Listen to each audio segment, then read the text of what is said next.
A routine day on St. Mary's generally starts with coffee. Things start to warm up, take our first swim of the day, and that could be the first of 6 or 7 times that you get to dip into the lake. And the rest of the day is really up to each individual.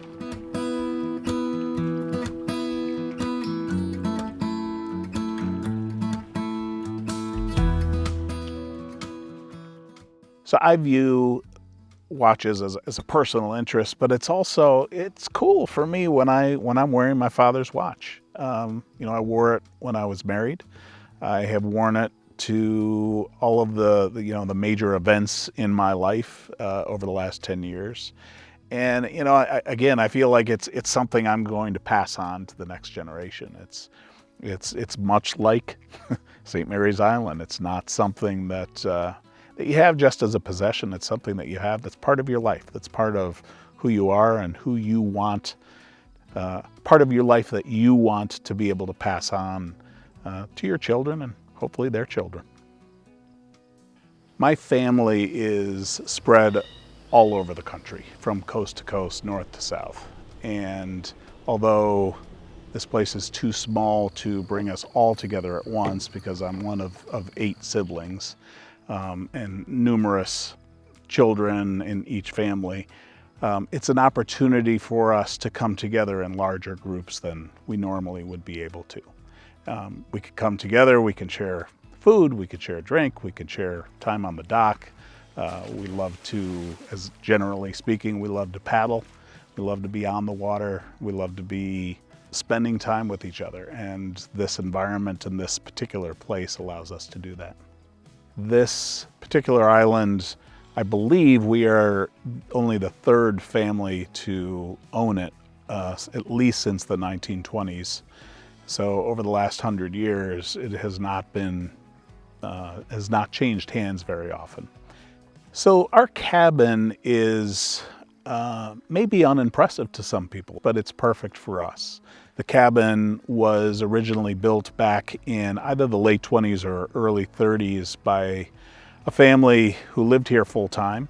The head of the family would cut ice, sell ice. He would fish and sell fish. We have a number of items in the main room of the cabin that are from they were actually his working tools. There are some box ends, or the actual box that he would pack the fish in that he caught and he would deliver to resorts. The cabin itself is rustic. We do have electricity. Electricity was brought to the island about 15 years ago, but it does not have air conditioning. There is no heat. It is not insulated, so you cannot stay in the main cabin during the winter. We do have a smaller cabin that is insulated, that does have a wood stove that is habitable during the winter if you're fortunate enough to be able to get over the ice. One of the central features, really the central feature literally, of the cabin is the large stone fireplace. It's magnificent, and it was created by a local craftsperson back again in the 30s, who had a hallmark where he would split a stone into bookends, and then in the middle of that would have a rose quartz stone. And all of the rocks that create the fireplace were individually selected for their character. So as children, my children and their cousins would all make up stories about the faces that they would see in the rocks. And it really is, it's one of those elements that you cannot buy anymore. It's just something that exists that we have the great good fortune to be the caretakers of for the moment. The area where we live is on the screen porch. It runs the entire width of the cabin and looks out over our front dock.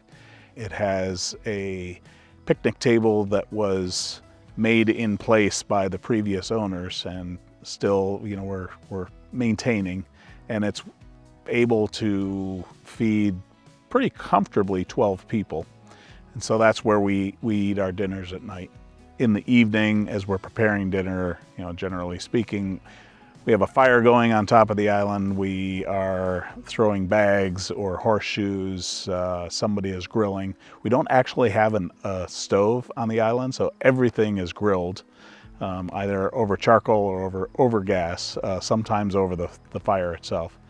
But then we put that out, have dinner, and then as the sun goes down, we generally are out on the point making another fire and watching the stars. And if everything aligns, sometimes the aurora comes out, and we are able to enjoy one of the most majestic displays available anywhere in the world.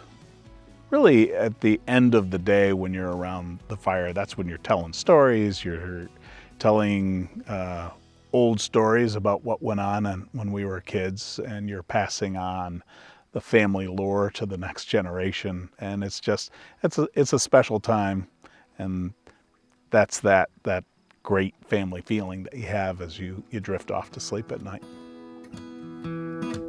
The ability to be in a place that is unlike anywhere else in the state and really the country. It's a special opportunity. Feel like we're entrusted with the well-being of this island and this environment.